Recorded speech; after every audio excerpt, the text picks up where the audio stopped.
안녕하십니까. 또 행복한 안식일 다가오고 있습니다. 한없는 우리 하나님의 은혜를 누리는 귀한 안식일 되기를 간절히 바라봅니다.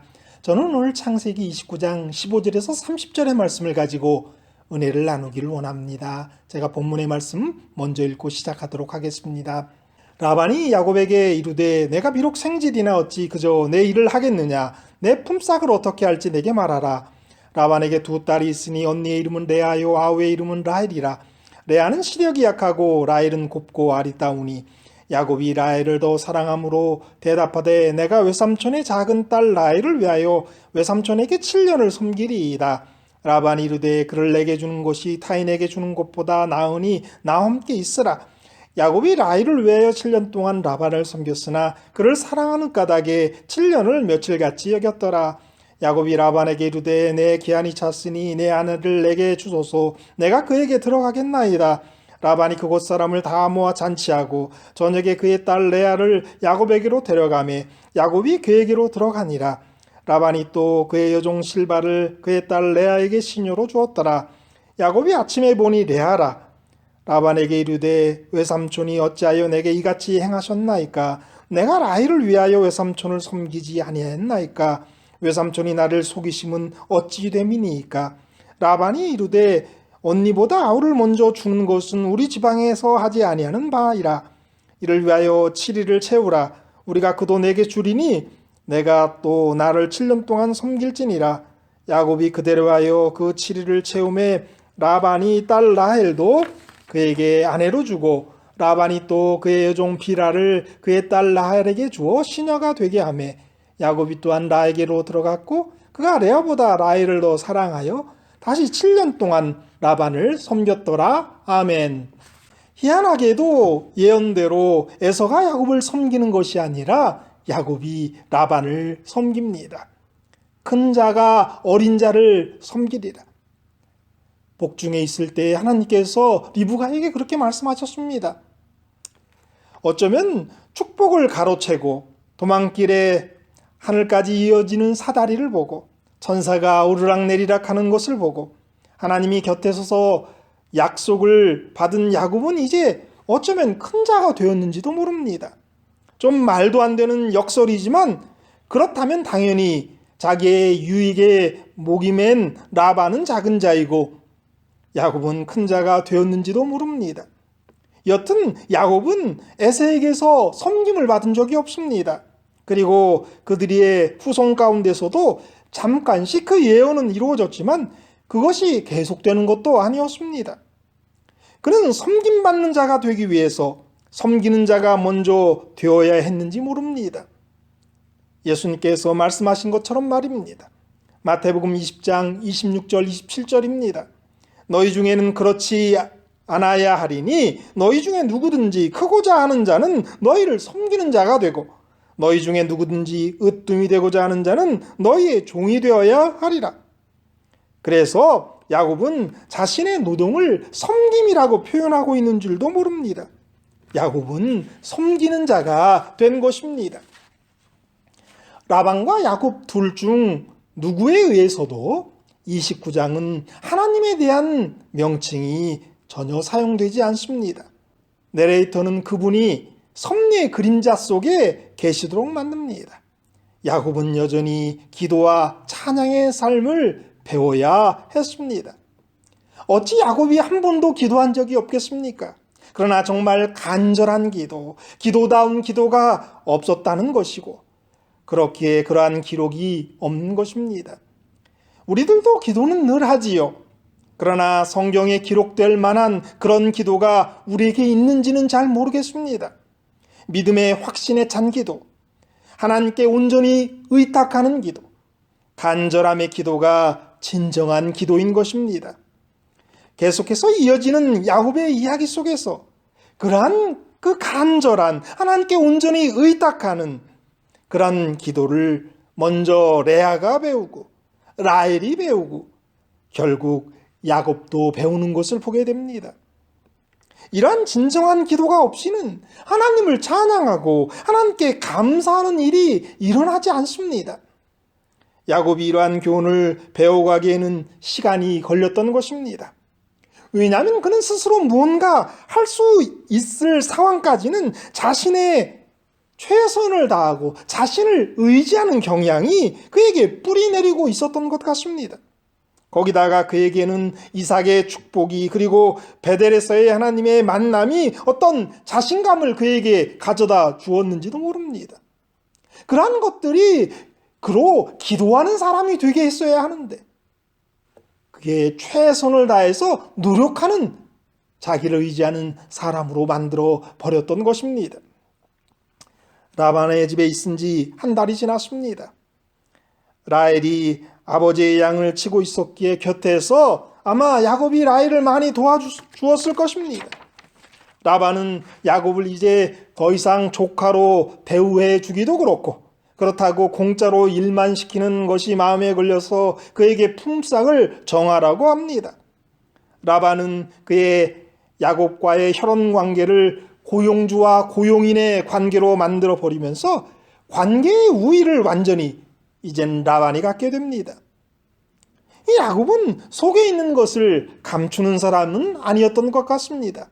당시의 마음속에 이미 라헬이 있었더라도 그것을 표현하지 않고 품삯을 모아서 나중에 그것으로 지참금을 지불할 수도 있었을 것이고 그랬다면 야곱에게는 약간의 자유와 융통을 부릴 수 있는 여건이 남아 있었을 것입니다.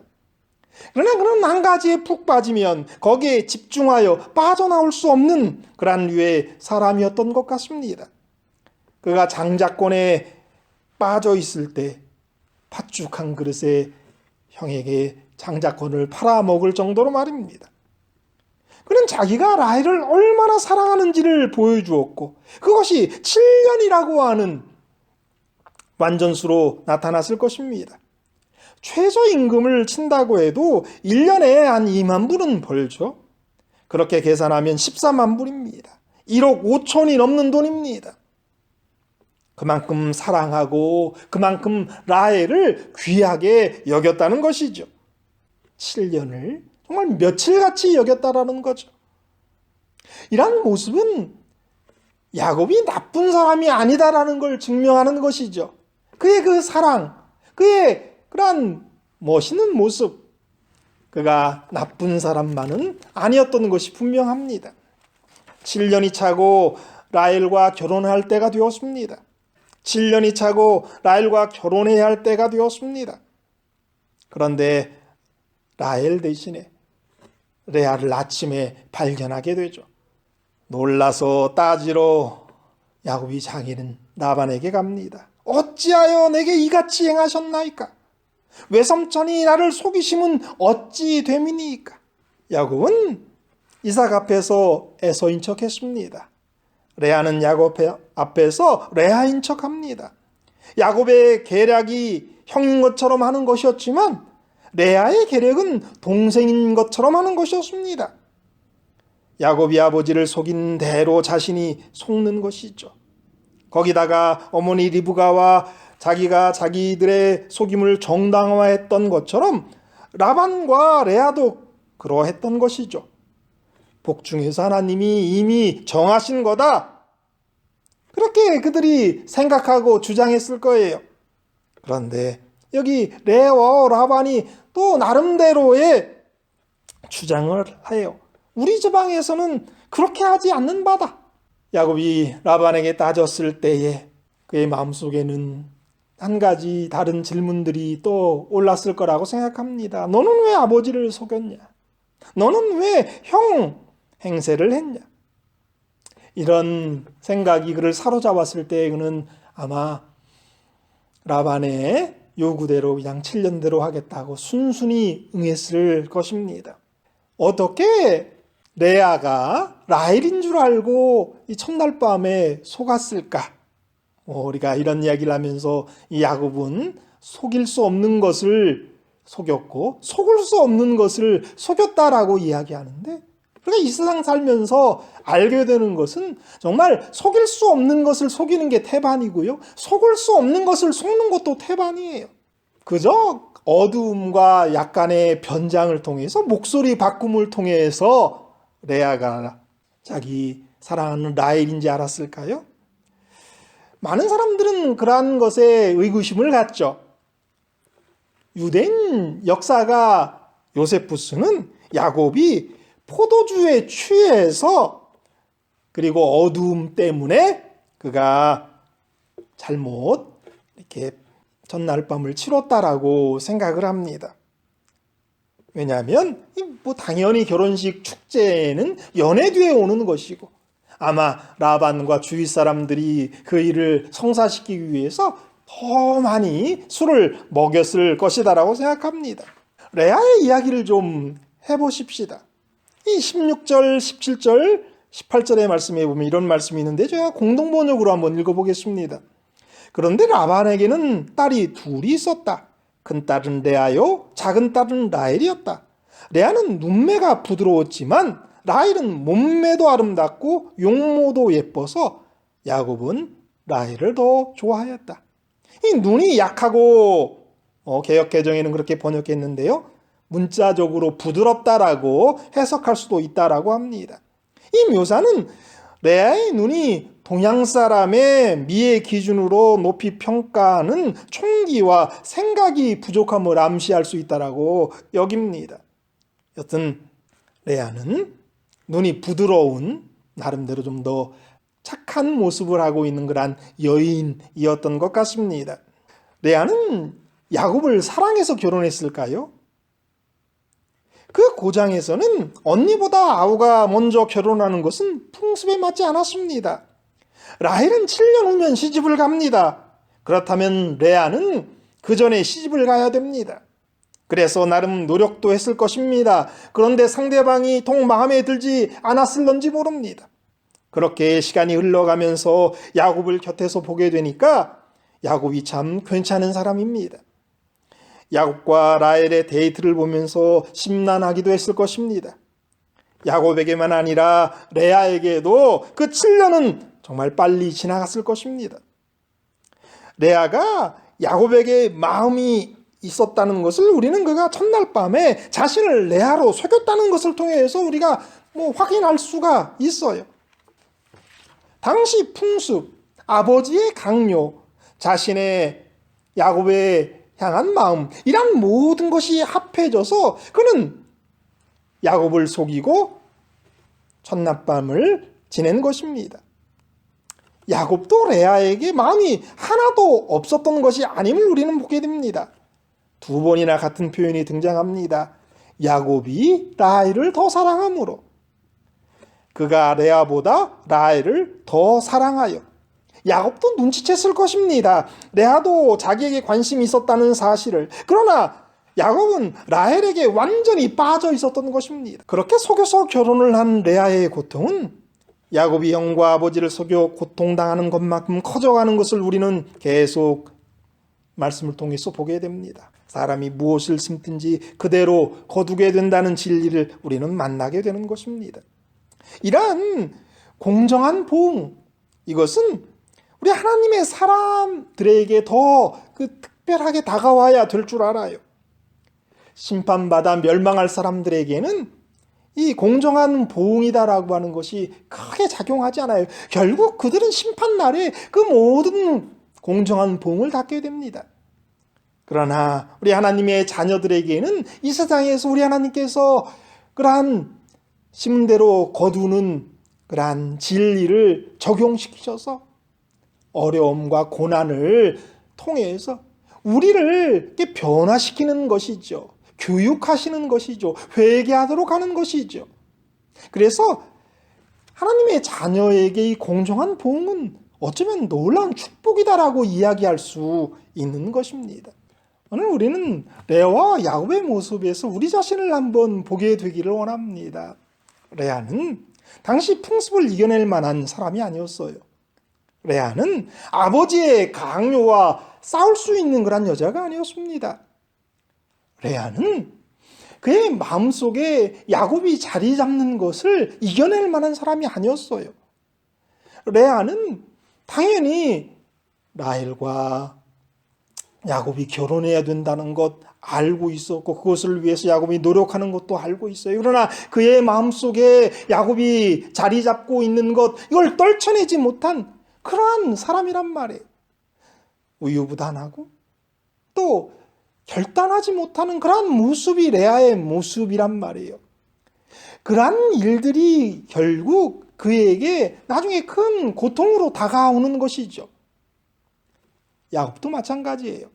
야곱도 어머니의 그 속임수의 제안에 단호하게 반대하지 못했어요. 그의 마음속에 어떻게든 장자권을 얻어야 된다라고 하는 마음이 있으니까. 또한 야곱에게는 두 자매가 있는데 아름다운 여자, 그리고 자기가 처음 만난 그 여자에게 빠져 있어서 다른 것을 보지 못하는, 레아의 마음도 제대로 이해하지 못하고 라반의 속임수에 대처하지 못하는 그러한 자기가 좋아하고 사랑하는 것에 완전히 빠져 있는 그러한 한 남자의 모습을 보여주고 있는 것이죠. 그래서 큰 어려움을 야곱도 결국 계속해서 겪게 되는 것입니다. 보통적인 우리 인간의 모습이죠. 그런데 문제는 이런 거예요. 기회가 있을 때에 하나님께 간절히 맡기고 기도해야지, 문제가 터진 다음에 기도하는 것은 아픔과 함께 문제를 해결해 가는 방법이라는 거죠. 레아가 문제가 발생하기 전에, 그러니까 그 7년간에 얼마만이라도 야곱을 자기의 배우자로 달라고 하나님께 기도하고 간절했다면 어떻게 됐을까요? 우리는 몰라요. 그러나 사람들은 대개 문제가 발생한 다음에 고통 가운데 하나님께 기도하는 거죠. 그러니까 이런 모습들이 정말 우리의 모습임을 보여주고 있는 거예요. 하나님께 온전히 맡기고 하나님께 기도해야 할 때 기도하는 것, 문제가 생기기 전에 하나님께 단판을 짓는 것, 이런 것들이 우리에게 필요한 것임을 오늘의 이야기는 우리에게 말씀하고 있는 것이죠. 하나님께 자기의 결혼 문제를 맡기지 않고 자기가 결정하고 자기가 7년이라고 약속하고 이런 모든 것들이 그의 실수의 시작이었다라는 걸 우리가 알 수 있습니다. 심은 대로 거둔다라는 이야기를 조금 더 해보겠습니다. 사실 우리가 심는 대로 거두었다면 엄청난 일들이 일어났을 것입니다. 예수님의 사랑으로, 그분의 대속으로 사실 우리는 심은 대로 다 거두지 않습니다. 예수님께서 죄값을 치르셨고 우리 대신 받을 모욕을 받았고 우리가 받을 매를 그분이 당하셨기 때문에 우리가 심은 대로 다 거두지 않고 있음을 인해서 감사하시게 되기를 바랍니다. 그러나 약간의 고난이 교육을 위해서 남겨진 것뿐입니다. 우리를 너무나 사랑하셔서 우리가 한 일들이 얼마나 악한 일인지 배우게 하시고 회개하게 하시고 마침내 우리로 하나님의 자녀로 만드는 그러한 교육인 것이, 그래서 우리 하나님께서 조금 남겨두신 그러한 심대로 거둠의 그 값은 형벌이 아니라 연단입니다. 우리의 옛 마음이 깨끗해져야 하고 우리의 약점이 좀 보강되어야 하고 우리의 결점이 제거되어야 하기 때문에 하나님께서 우리로 약간의 죄값을 치르도록 하시는 거예요. 그게 다 하나님의 은혜죠. 오늘 야곱의 결혼에 대한 이야기를 했습니다. 특별히 레아와 야곱이 정말 같은 그러한 모습을 보여주는 것을 보게 돼요. 그들은 속이는 자가 되고 또 그 속임을 통해서 죄값을 치르는 그러한 훗날을 보게 됩니다. 그들의 우유부단함을 봐요. 모든 것들 통해서 우리가 알게 되는 것은 문제가 발생하기 전에 기도하고 매달리는 것이 필요하다는 거예요. 문제가 발생하고 뭘 해보고 하나님께 매달리는 것, 우리 하나님께서 물론 가장 좋은 길로 인도하시겠지만 그러나 그것보다는 문제가 생기기 전에 하나님께 맡기고 하나님을 기다리고 하나님께 기도하는 것이 신앙인의 모습이 되어야 한다는 것 우리는 봅니다. 우리의 삶 가운데에서 계속 레아나 야곱과 같은 실수를 반복하는 것이 아니라 문제가 생기기 전에 하나님과 동행하고 하나님께 맡기고 온전히 기도로서 하나님과 동행하는, 하나님의 뜻을 따르는 그런 저와 여러분이 되기를 바라면서 오늘 말씀 마치겠습니다.